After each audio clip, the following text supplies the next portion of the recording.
Olá, meu nome é Rodrigo Machado da Silva, sou doutor em História pelo Programa de Pós-Graduação em História da Universidade Federal de Ouro Preto, com a tese intitulada Joaquim Nabuco e a reconfiguração do romantismo no final do século XIX, defendida sob a orientação do professor doutor Marcelo Santos de Abreu e com financiamento da Coordenação de Aperfeiçoamento de Pessoal de Nível Superior, cujo apoio foi fundamental para a execução desse trabalho, e agradeço profundamente a CAPES por esse financiamento. Para essa sexta mostra de pós-graduação, eu trouxe o trabalho O Conceito de Nostalgia na Obra Historiográfica de Joaquim Nabuco no final do século XIX, que é naturalmente um fragmento da minha pesquisa de doutorado. Pesquisa essa que gira em torno de dois conceitos-chave. Na verdade, o primeiro é uma categoria heurística de análise, isto é, a categoria de distância histórica. O segundo é o conceito de nostalgia, ou uma de suas realizações mais particulares, a saudade. Ao iniciarmos a pesquisa sobre a categoria distância histórica e o conceito histórico-sentimental nostalgia, precisávamos de um elemento norteador que fosse emblemático para a compreensão daquilo que temos chamados de modulação do tempo.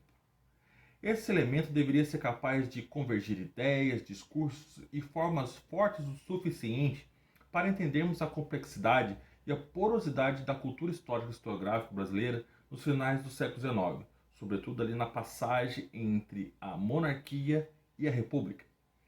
Não buscávamos, evidentemente, um para-raios excepcional que sozinho desse conta de explicar toda uma gama de narrativas sobre o passado nacional, mas que a partir de seu posicionamento temporal permitisse que direcionássemos nossos olhares para a possibilidade de discursos que se manifestavam naquele momento tão efervescente. Dessa maneira, encontramos no pensamento social, político, histórico de Joaquim Nabuco esse elemento. A primeira pergunta que se poderia fazer sobre isso é justamente o porquê dessa escolha. Joaquim Nabuco é uma figura intelectual controversa, que desde o final do século XIX já se apresentava como uma pauta de discussões entre sociólogos, cientistas políticos e historiadores.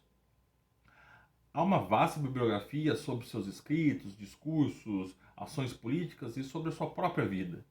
Nabuco é um intelectual constantemente revisitado, às vezes através de estudos que buscam ampliar seu repertório com temas e abordagens, né?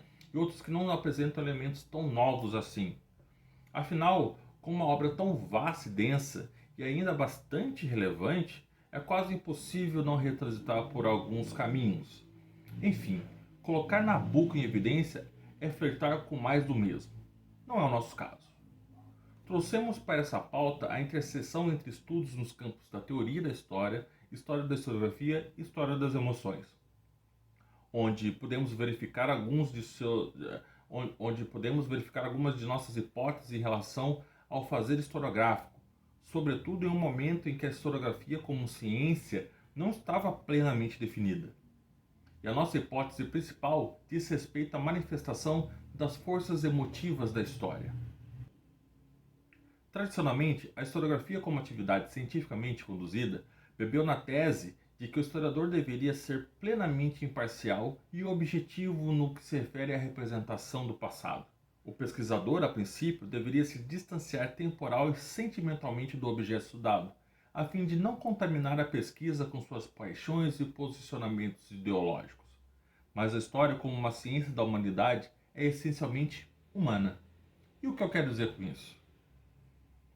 A pesquisa historiográfica, por mais academicista, científica e objetiva que se possa apresentar, carrega características fortemente subjetivas e sentimentais, herdadas do próprio historiador que a conduz. Ou seja, o texto possui carga emocional que o define estética, formal e politicamente.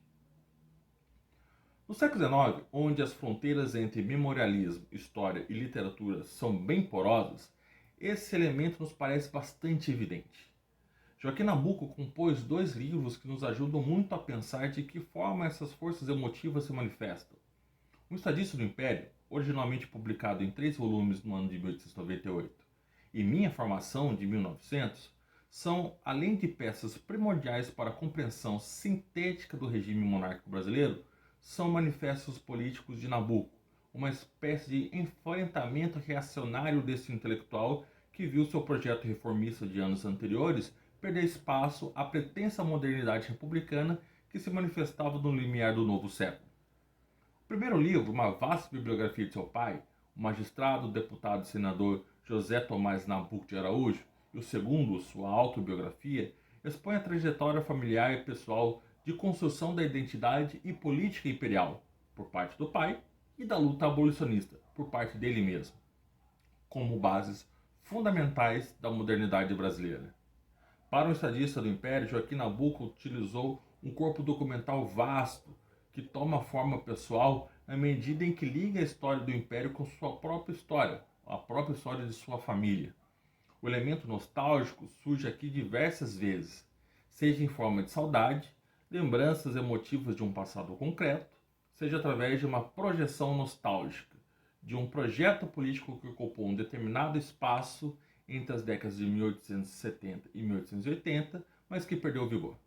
Falar sobre o passado da nação de maneira nostálgica não era apenas uma forma de se recordar de eventos identitários formadores da figura de Joaquim Nabuco, mas era também uma estratégia retórica para encurtamento de distâncias e aproximações empáticas de um projeto de passado cada vez mais pouco acessível. Nossa pesquisa, então, ocupa-se em mapear as formas que o conceito de nostalgia aparece no texto de Joaquim Nabuco. Percebemos que, na maior parte das vezes, esse elemento ocupa mais um papel estético e formal para apresentar uma leitura política do passado do que apenas uma manifestação sentimental. Logicamente que uma não anula a outra. Nosso interesse foi identificar e compreender como os usos da nostalgia se sobrepõem. E no caso de Nabuco, essa superposição escancara a sua forma romântica de ler o passado nacional, bem como o seu papel na composição de um projeto historiográfico, embora moderno, reacionário. Muito obrigado.